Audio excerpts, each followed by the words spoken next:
Hello there! Did you know that Altair Inspire PolyFoam lets you add a non-woven backing cloth to create a smoother surface on your finished model? Let's learn how it works. We'll start with a model that's already been mostly set up. We've already designated our foam part, 2 inserts, and a Velcro component. There are 2 ways to create our non-woven backing cloth. The first is by selecting surfaces on the foam part.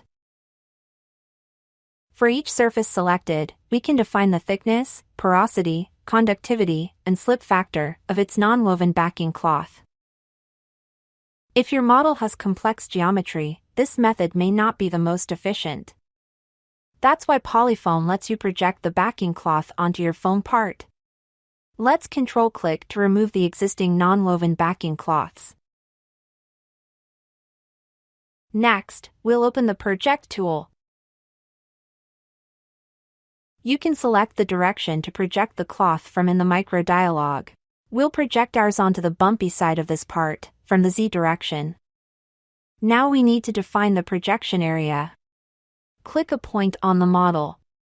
Then select other points to define the shape of the backing cloth. Right-click to exit the Project tool. PolyFoam will automatically close any open shapes. As you can see, it can be much quicker to project your non-woven backing cloth onto models with complex surfaces. Thanks for watching. Follow Altair How To on YouTube for more tips.